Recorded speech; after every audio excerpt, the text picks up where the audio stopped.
চাঞ্চল্যকর ব্যাপার যেটা এই রাস্তায় তো গার্ড নেই। চাঞ্চল্যকর যেটা কুন্ডু বাজারের একজন নাইট গার্ড ছিল, সে নাকি শুয়েও ছিল। আমি লাস্টে পুলিশকে বললাম যে ওকে আগে অ্যারেস্ট করা উচিত, এবং মনে হয় পুলিশ ওকে নিয়েও গেছে।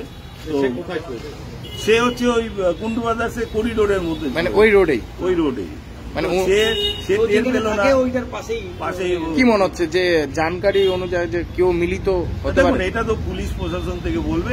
তবে আমরা বললাম যে ও দাবি করে, মানে এই যে কি মানে কয়টা দেওয়াল ভাঙলো, কিভাবে ঢুকলো, কি জানলেন বলুন তো? জানা বলতে গেলে পরে একদম পিছন দিক দিয়ে একটা গলি আছে যেখানে বাথরুম টাথরুম করে, সেই গলিটা দিয়ে এন্ট্রি নিয়েছে।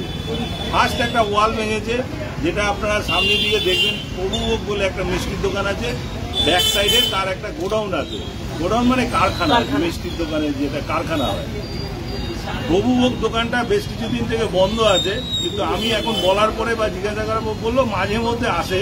তো ওই পিছনে ওর রেস্ট রুম করেছে, এবং রেকি করে ব্যাপারটা করেছে, এবং এতটাই মেজারমেন্টে ফুটোটা করেছে যাতে কিনা এই দোকানটাকে ও কানেক্টিভিটি করতে পারে, সেই অনুযায়ী ও ভেঙেছে। ভাঙার সাইজ মোটামুটি 2 ফুট বাই 1.5 ফুটের মতো হবে, দুটোই ভাঙা মোটামুটি, যাতে কিনা একটা বাচ্চা ছেলে বা বাচ্চা কেউ ঢুকতে পারে, পাতলা হালকা বুলকা সেইভাবে করেই ও কেটেছে ওয়ালগুলো।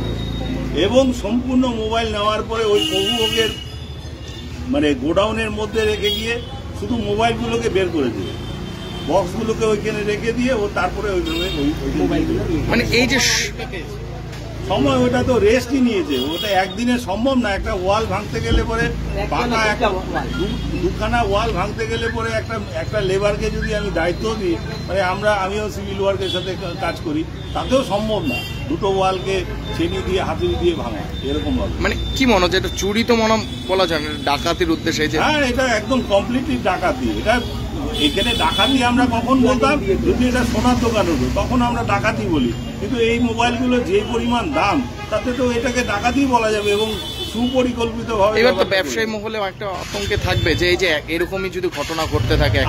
আমি এই দুটো রাস্তা আমাদের একটা অ্যাসোসিয়েশন আছে, ঋষি অরবিন্দ রোড, বিমল সিনহা সহনী ব্যবসায়ী। আমি তার পক্ষ থেকে হয়ে আমি বলছি, আমাদের এখানকার সব সদস্যরাই আছে যারা এই কমিটির মধ্যে আছে বা তো উনিও আমাদের একজন সক্রিয় সদস্য। তো সেই দায়িত্ব থেকে আমরা এখানে এসেছি।